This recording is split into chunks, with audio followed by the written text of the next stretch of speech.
kami siap mendengar firman. Sama-sama katakan, amin.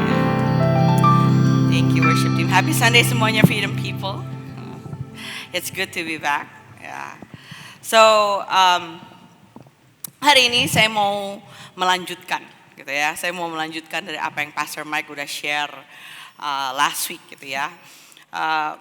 Minggu lalu Pastor Mike bilang bahwa karunia tanpa panggilan itu kayak penampilan, ya, hanya sebuah penampilan. Panggilan tanpa karunia itu jadi frustasi, ya, karena jadi lelah gitu ya. Jadi kita membutuhkan both karunia dan panggilan untuk menjadi dampak. Semua setuju situ? Setuju ya, bahwa kita membutuhkan karunia dan panggilan untuk menjadi dampak. Nah, banyak sekali di firman Tuhan yang mengatakan bahwa kita semua ini adalah anak Tuhan. Setuju? Siapa yang sini adalah anak-anak Tuhan? Ada di 1 Yohanes 3, ada di Galatia 3, banyak deh, Yohanes 1 ayat 12, Roma 8 ayat 6. Itu mengatakan bahwa kita ini adalah anak-anak Tuhan.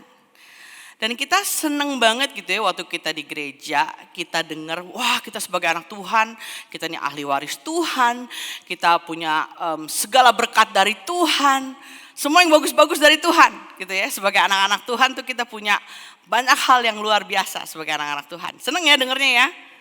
Seneng ya? Pertanyaan saya juga begini, selain kita adalah anak-anak Tuhan, kita gak boleh lupa bahwa kita semua di sini, kita semua juga adalah hamba Tuhan. Semua. Jadi yang disebut hamba Tuhan itu bukan cuman Pastor Mike, Pastor Lia gitu ya. Yang disebut hamba Tuhan itu bukan cuman yang volunteer atau leaders atau other pastors atau yang kakak-kakak sekolah minggu.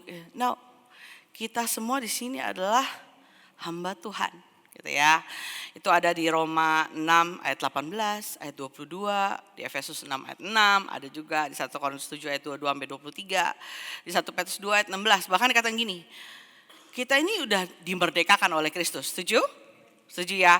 Bahwa kita ini hidup sebagai orang bebas, tapi bukan untuk menyalahgunakan kemerdekaan itu untuk kejahatan. Tapi memang hiduplah sebagai hamba Allah. Gitu ya. Hiduplah sebagai hamba Allah. Jadi coba sekarang bilang sama kiri kanannya, kamu hamba Tuhan. Kamu hamba Tuhan. Ya, jadi ingat ya semua di sini kamu adalah hamba Tuhan, gitu ya. Jadi jangan cuma bilang sama Pastor Mike lu hamba Tuhan gitu ya, enggak gitu ya. Semua di sini kalian adalah hamba apa uang? Salah. Hamba siapa?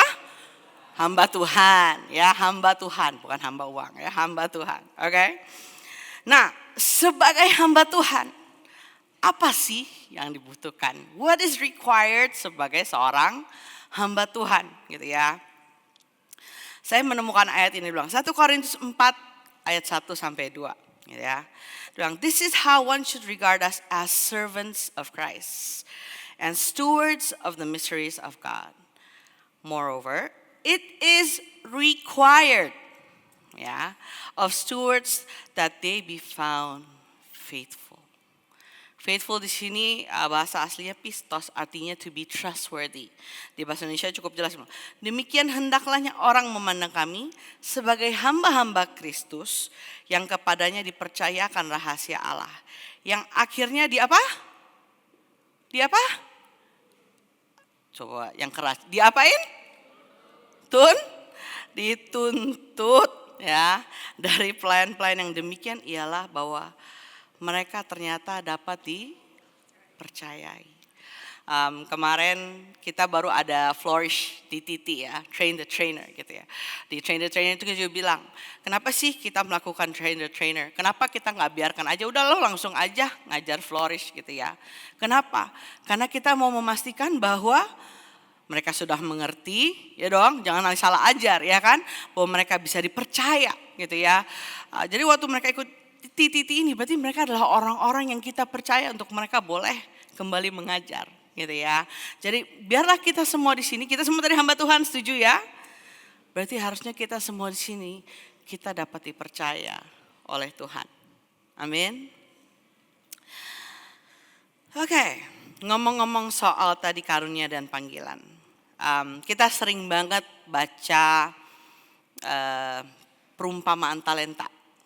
Ada yang belum pernah dengar tentang perumpamaan talenta? Udah kali ya. Kita baca lagi sama-sama ya. Di Matius 25 ayat 14 ya.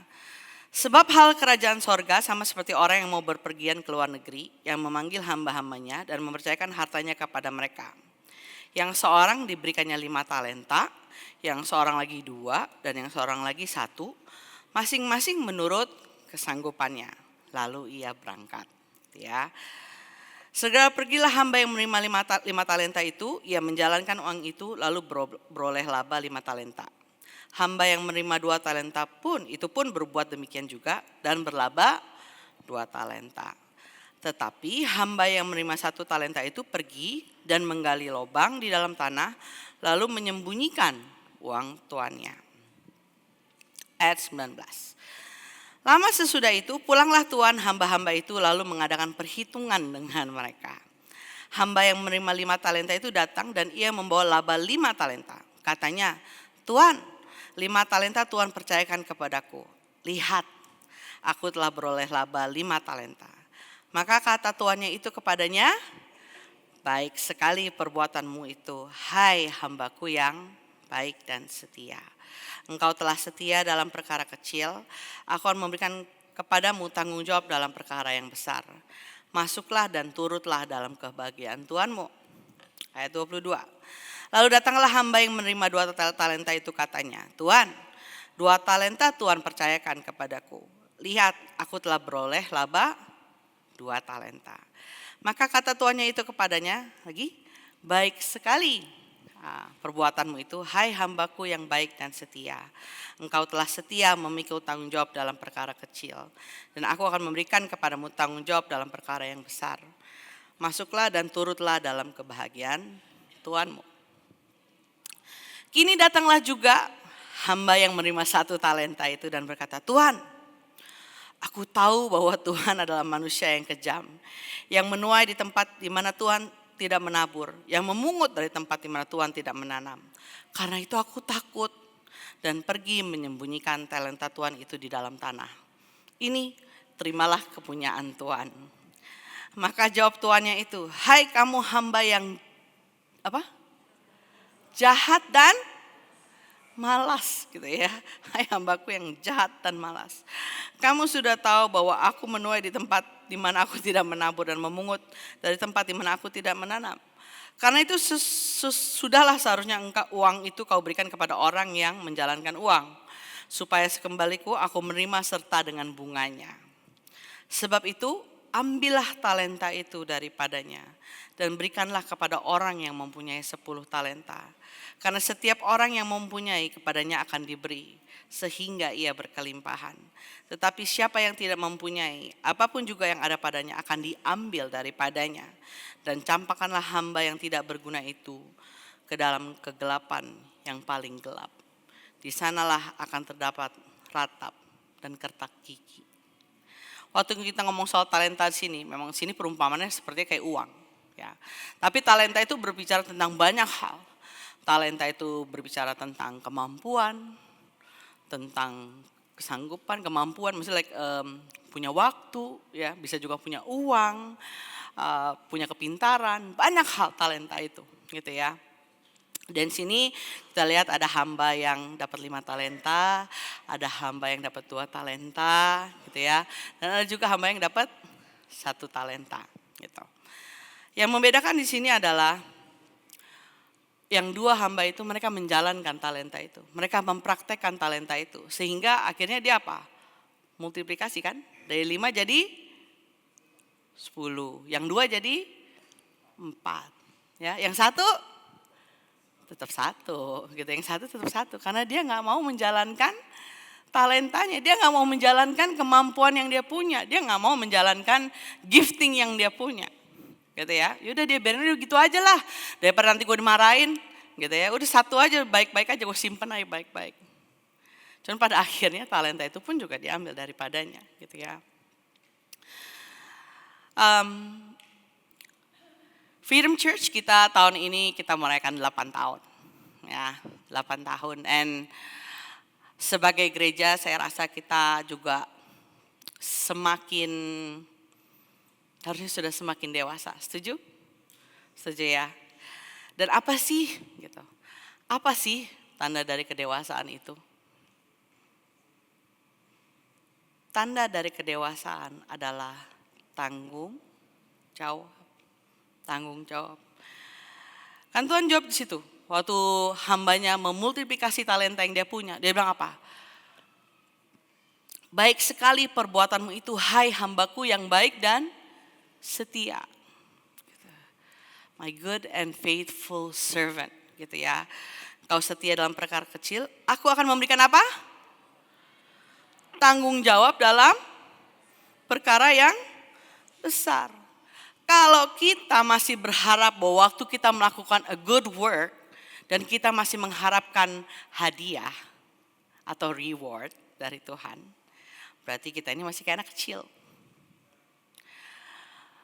Kemarin saya baru pulang, terus Jessie langsung begini di rumah. Mama, aku kan menang juara 1 spelling bee, kamu gak kasih aku hadiah? Langsung tuh, automatic gitu. Itu automatic dia, you gak kasih I present? Itu ya anak kecil.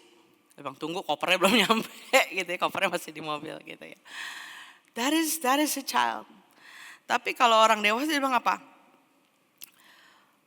Waktu kita do a good work di dalam tanggung jawab kecil, kita dipercayakan tanggung jawab yang lebih besar. Yang lebih besar gitu ya. Kita selalu bilang gini, sebagai volunteer di Freedom Church, kita harus menjadi orang yang high producer and low maintenance. Ya, high producer and low maintenance. Maksudnya gimana? Kita harus bisa gimana bahasa Indonesianya itu ya? Melakukan banyak gitu ya, melakukan banyak hal, kita harus bisa achieve banyak hal, kita harus bisa memuridkan lebih banyak, tapi kitanya harus low maintenance. Bukan kebalik. Kalau kebalikan jadi high maintenance tapi low producer, ya kan, yang harus di maintain, harus aduh kamu kenapa, aduh kamu gimana, aduh gini mana, gitu, tapi nggak menghasilkan apa-apa, ya. Jadi kita mau menjadi orang-orang yang high producer, low maintenance. Karena kembali lagi, kita semua tadi di sini kita adalah hamba Tuhan, right? Semua adalah hamba Tuhan, bukan terus John Pastor Mike yang hamba Tuhan, terus kita yang harus dikasih reward, kan nggak gitu. Kita semua di sini kita adalah hamba Tuhan. Ya, jadi saya sempat sharing sama Kak Sisil kayak beberapa minggu yang lalu. Kayak tahun ini berasa kayak apa ya? Kayak tahun ini saya berasa kayak cepet banget, gitu ya.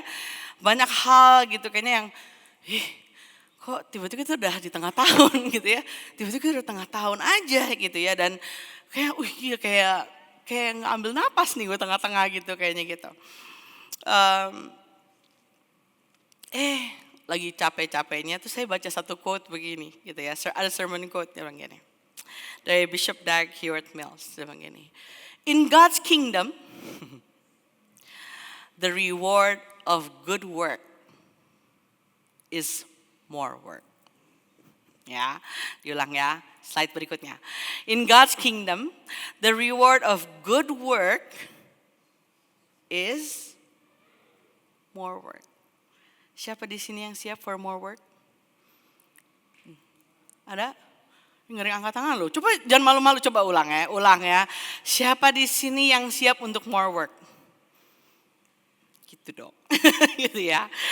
Ya, jadi ya, kok udah lagi capek nih, posisi lagi, aduh capek banget ya, kayak gak kelar-kelar di urusan. Terus bacanya begini, ya Tuhan kok gak the reward of good work is more holiday? Kok gak gitu ya. Apa the reward of good work is more work. Langsung gitu. Ya baru mau minta libur gitu ya, gak jadi deh gitu kan. Baru minta libur gak jadi deh. Sepanjang Matius 25, tadi kan kita baca Matius 25 ya. Matius 25 itu sebelum perumpamaan talenta itu bicara soal 5 gadis bijaksana dan 5 gadis bodoh gitu ya. Terus ngomongin soal perumpamaan talenta ini. Lalu saya bertanya gitu, Tuhan, ini kan nyambung nih semua gitu ya kalau dibaca.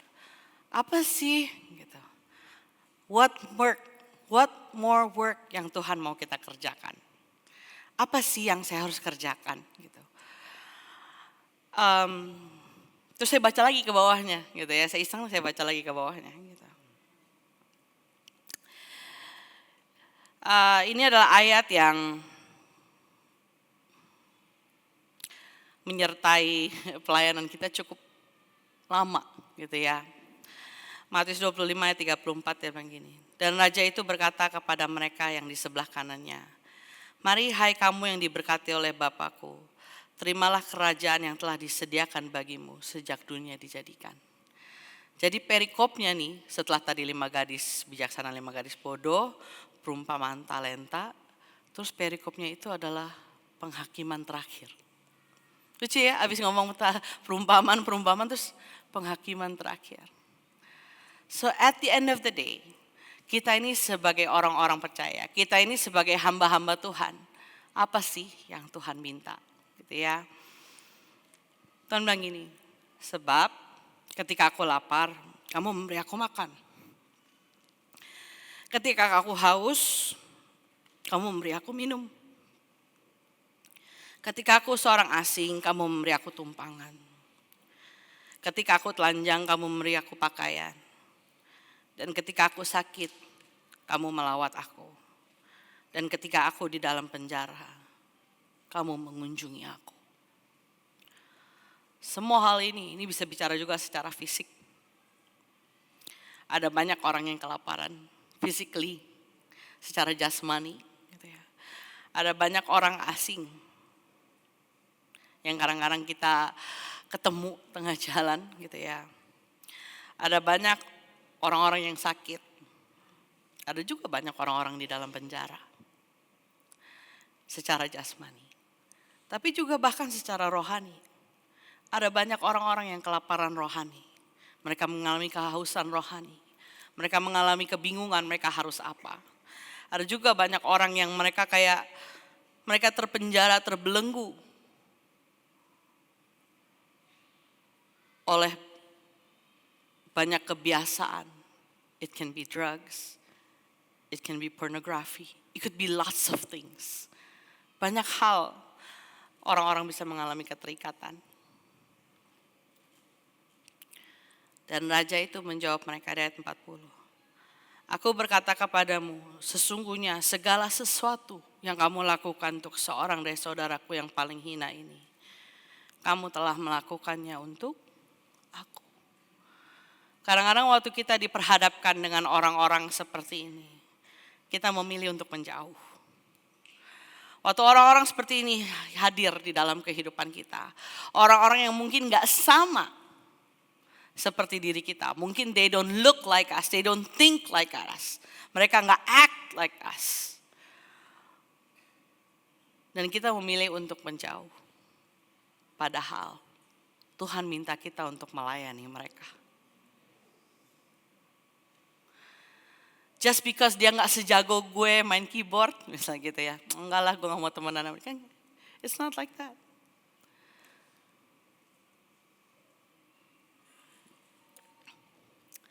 Ada yang hadir di sini waktu Pastor Jonathan Patiasina sermon? Ada? Oh, bulan Mei ya, Mei pertengahan kemarin. Dia sermon itu kan dia gak pakai catatan ya, orang itu kan selalu ya. Sepanjang dia sermon saya cuma nangis sambil duduk.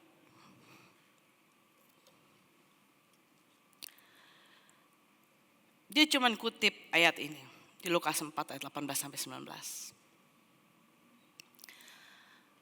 Kalian mau tahu kenapa gereja ini dikasih nama Freedom? This is why. This is why. Jadi waktu Pastor Jonathan dia sharing tuh, oh iya Bo, kita harus mau melayani, kita harus bisa mau mengasihi orang seperti itu.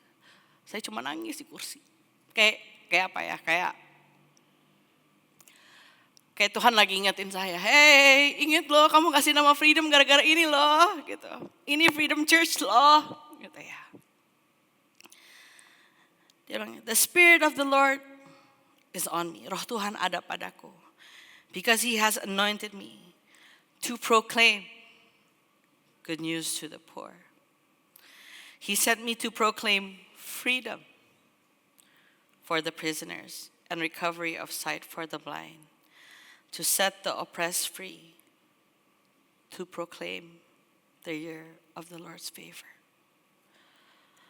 Roh Tuhan ada padaku oleh sebab Ia telah mengurapi aku untuk menyampaikan kabar baik kepada orang-orang miskin. Ia telah mengutus aku untuk memberitakan pembebasan kepada orang-orang tawanan dan penglihatan bagi orang-orang buta, dan membebaskan orang-orang yang tertindas, untuk memberitakan tahun rahmat Tuhan telah datang. So Freedom Church, we are here to proclaim. We are here to proclaim good news, to proclaim freedom, to give recovery, gitu ya. Untuk memberitakan tahun rahmat Tuhan, untuk memberitakan kebaikan Tuhan. We are here bukan cuma untuk manasin kursi.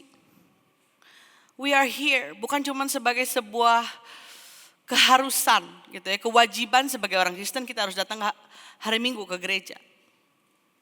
But Freedom Church, we are here to proclaim.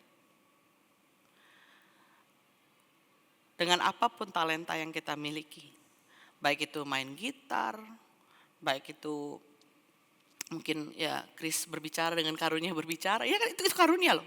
That's a gift. Ada orang-orang yang punya karunia memberi, that's also another way to proclaim God's goodness. Jadi kita nggak bisa samakan semua ya, caranya tuh beda-beda. But still, we are here to proclaim God's goodness. Untuk memberitakan kebaikannya Tuhan, untuk memberitakan kasihnya Tuhan. Saya pergi 8 hari. Ya, saya pergi tugas 8 hari. Pergi tugas 8 hari, saya ketemu airport 5 kali. Ya, jadi lumayan. Kemarin perjalanan yang lumayan lelah karena pindah-pindah gitu ya. 8 hari ketemu airport 5.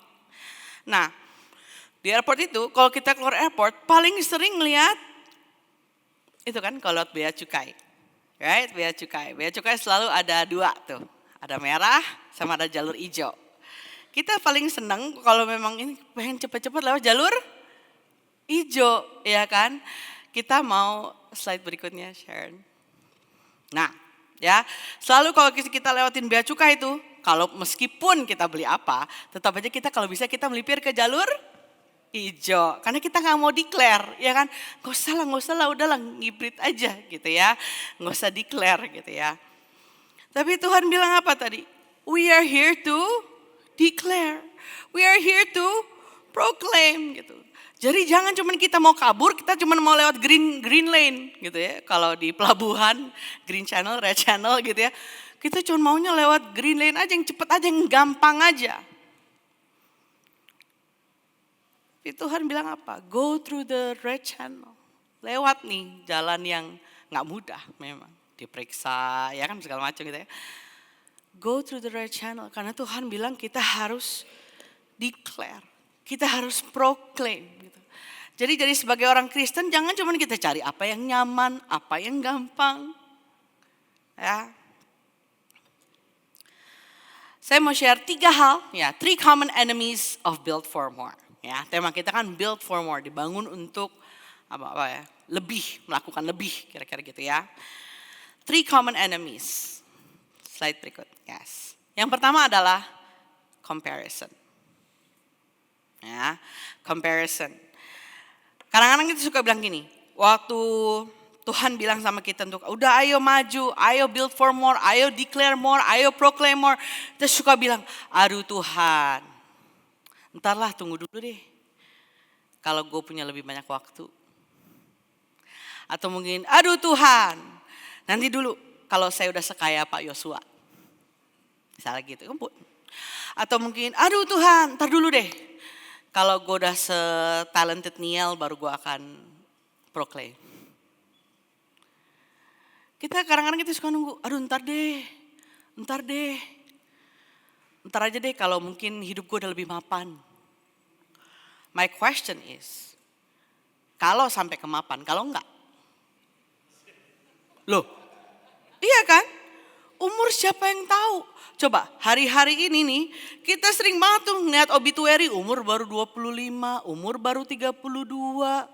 Iya, mesti kenapa hari-hari ini cepat sekali orang meninggal kayaknya. Masih muda tapi udah meninggal. Ya kan kalau zaman dulu ya, kalau zaman dulu buka koran Kompas, zaman dulu kan gede-gede itu ya obituary, 80 sekian, 89, 7 sekian, apa sekian. Kalau sekarang lihat umur 25, umur 30, umur 18. So my question is, ya kalau satu hari nyampe ke sana, kalau enggak. Jadi start from now, mulai dari sekarang gitu ya. Karena waktu kita compare, waktu kita mulai membanding-bandingkan gitu ya. Membanding-bandingkan itu membuat kita kehilangan fokus akan panggilan dan karunia kita sendiri. Karena akhirnya kita fokus ngeliatin punya orang. Oh itu dia keren banget, itu bagus banget tuh dia bisa begitu loh. Gue belum bisa. Atau mungkin kebalikannya bisa. Dia cuma gitu doang, lihat nih gue yang begini. Bisa juga begitu. Ya kan, compare itu kan bisa dua sisi gitu ya. Kita jadi lose focus dengan apa yang Tuhan mau kita kerjakan. Gitu ya. Matius 25 kan dia jelas, dia bilang ini. Seorang diberikan 5, seorang lagi dikasih 2, seorang lagi dikasih 1. Masing-masing menurut kesanggupannya. Jadi kalau hari ini kamu merasa bahwa talenta gue baru ada 1 deh. Gue cuma pinter 1, cuma pinter ngomong. Mencontoh ya kan. Gue cuma baru pinter ngomong nih 1. Ya do something with this one. Lakukan sesuatu dengan 1 ini. Siapa tahu nanti habis jago ngomong jadi jago gambar. Loh kan siapa tahu. Saya nih bertahun-tahun. Saya kan gak pernah sekolah desain. Saya tuh sekolah teknik industri. Ya, jadi jauh sekali nih dari kehidupan berdesain-desainan gitu ya. Tapi akhirnya soal desain, saya cuma utak-atik.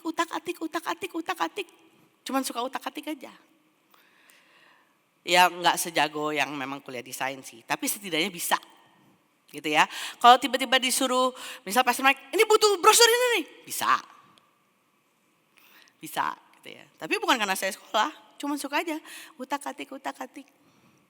Jadi kadang-kadang dari 1 talenta nambah 1 lagi bisa gitu ya. Terus pernah di hari-hari waktu itu masih kerja sekuler, mesti bisa bikin video. Masya Allah Tuhan gitu ya. Bikin video ditongkrongin sampai jam 4 pagi bikin video. Ya, dari yang nggak bisa sampai jadi bisa. Jadi kalau kita mau belajar, bisa deh. Pasti bisa gitu ya. Jadi jangan tunggu, entarlah kalau udah 5 talentanya.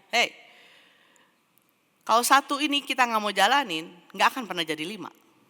Cuma jadi 1 aja yang tadi kita kubur di dalam tanah. Setuju atau enggak? Setuju ya, oke. Lalu enemy yang kedua, comfort. Ini nih yang paling nih. Comfort, apa sih comfort itu? Gitu. Saya coba cari tuh gitu ya. Saya coba Google, apa sih ini? Kalau didefinisikan daripada kenyamanan itu apa sih? Kenyamanan itu adalah keadaan di mana semua tersedia. Kenyamanan itu adalah waktu semuanya aman. Kenyamanan itu waktu tidak ada rasa sakit. Waktu tidak ada beban, itu nyaman. Ya, dan kadang-kadang secara kita nggak sadari, itu nggak yang kita cari. Ya kan? Kita cuma kejar mau cari nyaman gitu ya. Kita cuma kejar mau cari yang enak aja gitu. Kayak hamba yang ketiga, udahlah daripada nanti gue dimarahin. Bisa dikasih tugas sama Pastor Mike terus bilang, udahlah daripada gue kerjain yang gue kemarin gak usah gue kerjain lah. Gitu ya misalnya gitu. Tuhan gak pernah bilang bahwa hidup kita ini tanpa beban. Jadi kalau misalnya kamu mau cari nyaman, salah lo jadi orang Kristen lo. Karena Tuhan gak pernah bilang hidup kita jadi nyaman. Bahkan Paulus tuh bilang bahwa beban dia itu berat. Paulus loh, rasul, bahwa bebannya berat. Gitu. Tuhan juga bahkan janji apa? Dia bilang, pikulah kuk yang kupasang.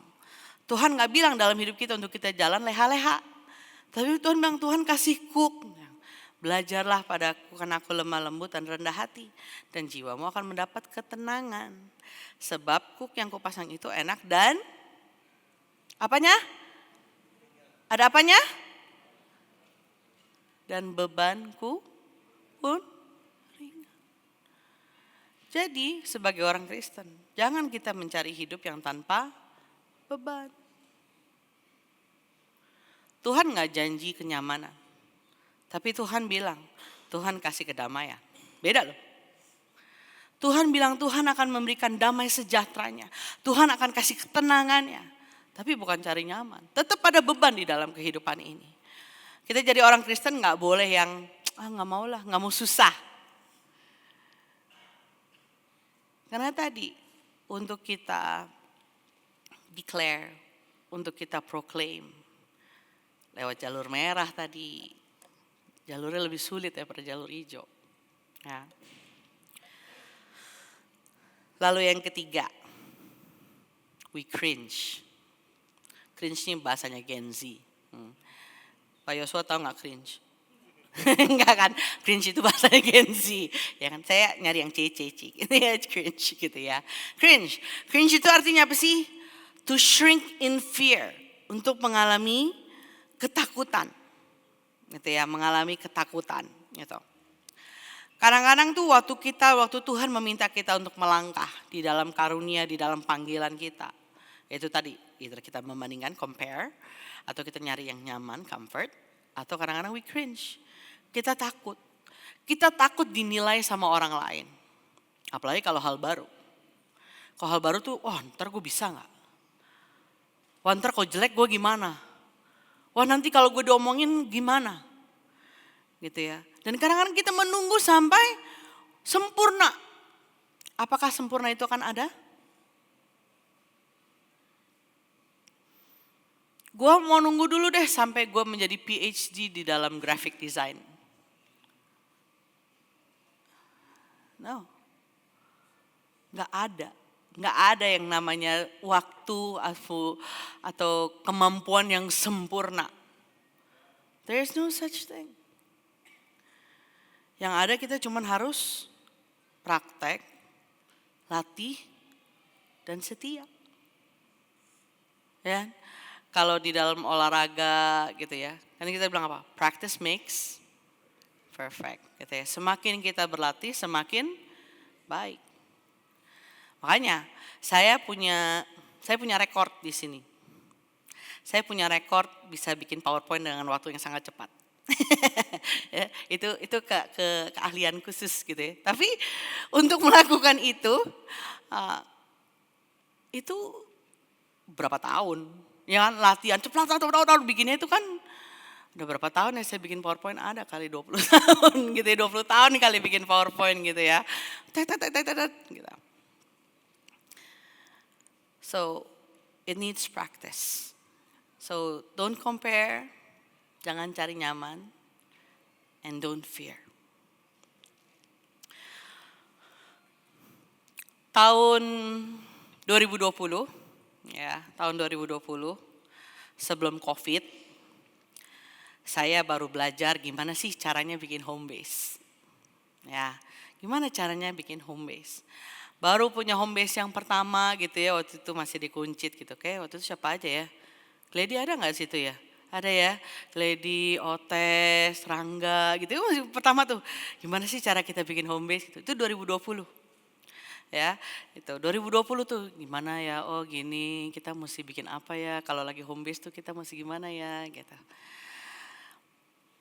Terus COVID gitu ya, terus akhirnya tuh selama COVID itu home base yang kita baru satu itu, baru juga ngerintis satu bulan Januari, bulan Maret kena ada COVID ya kan. Ada COVID terus, tapi luckily gitu selama bulan COVID itu home base yang tadi gue pikir ya baru juga satu gitu kan. Baru satu terus mesti gimana nih gitu kan. Tapi akhirnya sepanjang COVID selama 2 tahun COVID. Akhirnya home base kita dari satu itu jadi ada 13. Itu selama COVID. Ya. Jadi di tahun 2022 kita jadi sibuk gimana ya cara bangun leaders. Ya kan karena tiba-tiba dari 1 tiba-tiba jadi 13, bingung kan abis itu kan. Ini bangun leadersnya gimana nih? Karena waktu zaman COVID Karena di Zoom saya bisa mencolot terus gitu kan. Dari Zoom 1 ke Zoom 2, ke Zoom 3, Zoom 4 bisa. Begitu lepas dari COVID, kan saya nggak bisa ada di semua tempat. Bener ya, nggak bisa jadi itu omnipresent gitu kan nggak bisa gitu. Wah ini kita mesti bangun leaders nih, gimana nih caranya gitu ya. Jadi 2022 kita sibuk membangun leaders gitu. 2024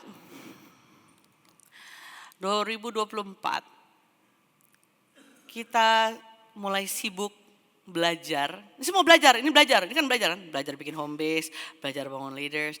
2024 kita belajar gimana bangun gereja. Bagaimana merintis gereja. Ya, kita ada gereja Surabaya gitu. Gimana cara merintis gereja? Apakah menyenangkan? Tentu saja tidak. Gitu ya. It takes a lot of effort, gitu ya. Butuh effortnya banyak, ada ketakutannya juga banyak. Like ntar ini salah nggak ya? Ini gimana? Semua hal yang baru itu kan mengerikan ya. Maksudnya takut gitu kan kayak ini bisa nggak ya? Ini nggak ya? Gimana nggak ya? Gitu ya. And dari semua belajar itu tadi tuh, belajar bikin ngerintis home base, komunitas kecil, belajar bikin leaders gitu ya. Belajar ngerintis gereja, gedean dikit lah, skopnya mulai lebih gede gitu. Sampai akhirnya tahun lalu sampai tahun ini tuh Tuhan percayakan saya untuk merintis negara-negara baru untuk pelayanan. Jadi tahun lalu itu saya kan juga di Operation Christmas Child ya, jadi sebuah yayasan di Amerika itu. Tahun lalu saya berkesempatan untuk membuka pelayanan OCC di Timor Leste. Gitu ya. Jadi tahun lalu tuh sering mondar-mandir ke Timor Leste. Itu waktu saya pertama kali pergi. Saya sampai nggak salah, gue bilang. Kita suruh pergi ke negara yang kita nggak tahu, suruh pergi sendirian. Saya pergi sendirian, gitu ya. Saya pergi sendirian, yang bener nih gue sendirian gini nih, nggak tahu, nggak kenal siapa. Saya cari-cari di sini, ada yang punya kenalan nggak? Ada yang punya kenalan nggak? Gitu ya, cuma nyari ada yang punya kenalan nggak? Cuman gitu modalnya. Akhirnya saya berangkat dengan punya modal cuma kenal 2 orang, bukan kenal, tahu nomor telepon 2 orang. Saya berangkat dengan itu. Tapi dari 2 orang ini, Tuhan kayak terus pertemuan ini, ketemu yang ini. Tiba-tiba kayak segala sesuatu berjalan dengan sangat cepat. Tiba-tiba saya pergi Maret tahun lalu. Bulan Mei kami udah punya tim di sana. Bulan September udah jalan semua trainingnya gitu ya. Dan Maret tahun ini kontainer pertama kita udah nyampe di sana. Dan saya cuma mau bilang gini, it's not because of me. Semua cuma karena Tuhan. Semua cuma karena Tuhan, cuma 2 loh, saya cuma punya nomor telepon 2. I had nothing. Saya pergi ke sana udah kayak leap of, ya udah deh gitu ya. Leap of faith, jalanin aja, nggak tahu apa yang bakal ditemuin. Dan kayaknya akhirnya sekarang saya kayaknya sudah jadi tim bukain negara kayaknya gitu ya. Jadi kemarin saya pergi 8 hari itu saya pergi ke Laos. Ya, negara komunis gitu yang gue bilang ini juga mengerikan sekali. Kenapa gue kayak dapat tugasnya kayak begini-begini jadi sekarang gitu ya. Ke Laos, negara komunis yang nggak bisa bahasanya, nggak bisa. Oh ya udah, cuma modal. Kalau ini lebih parah lagi. Nyari ada yang punya kenalan nggak? Nggak ada yang punya. Mungkin jarang kali ya negara-negara seperti itu. Modalnya modal apa? Google. Nyari semua clearing agent, nyari, cari. And it was a fruitful trip kemarin. Pray for it, moga-moga either mungkin Agustus awal kita akan bangun tim kita di sana, gitu ya. So bisa bayangin nggak kalau Tuhan nggak pernah ngajarin saya untuk saya belajar bikin home base, belajar gimana ngerintis leadership, gimana ngerintis sebuah gereja. Kok tiba-tiba Tuhan langsung hari itu langsung saya dikirim ke satu negara. Ketakutannya nggak tahu kayak apa. Jadi tetap takut sih. Kayak kemarin tuh sepanjang pergi tuh ya, saya kayak sakit mah kayaknya. Karena kayak kita step ke sesuatu yang kita sama sekali nggak bisa predik. Jadi kalau tanya jadwal meetingnya apa? belum punya, mesti nunggu di sana, halo bisa ketemu, halo bisa gini, halo bisa gitu ya. It's like you just have to step with faith.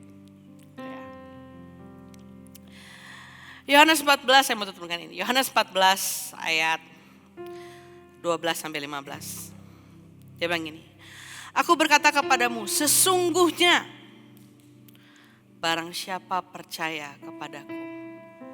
Ini kuncinya. Trust God. Percaya pada Tuhan, percaya pada rencana Tuhan gitu ya. Ia akan melakukan juga pekerjaan-pekerjaan yang aku lakukan. Bahkan pekerjaan-pekerjaan yang lebih besar daripada itu. Tuhan bilang kalau kita percaya sama Tuhan, kita percaya sama rencana Tuhan, Tuhan akan memampukan kita untuk melakukan hal-hal bahkan yang lebih besar daripada apa yang Tuhan pernah lakukan. Sebab aku, Yesus, pergi kepada Bapa, dan apa juga yang kamu minta dalam namaku, aku akan melakukannya supaya Bapa dipermuliakan di dalam Anak. Jika kamu meminta sesuatu kepadaku dalam namaku, aku akan melakukannya. Waktu kita baca ayat ini, jangan kita pangkas. Kadang-kadang kita suka pangkas. Oh, kita minta apapun dalam nama Tuhan, Tuhan pasti akan melakukannya. Ada depannya. Waktu kita meminta sesuatu, Bapa dipermuliakan enggak?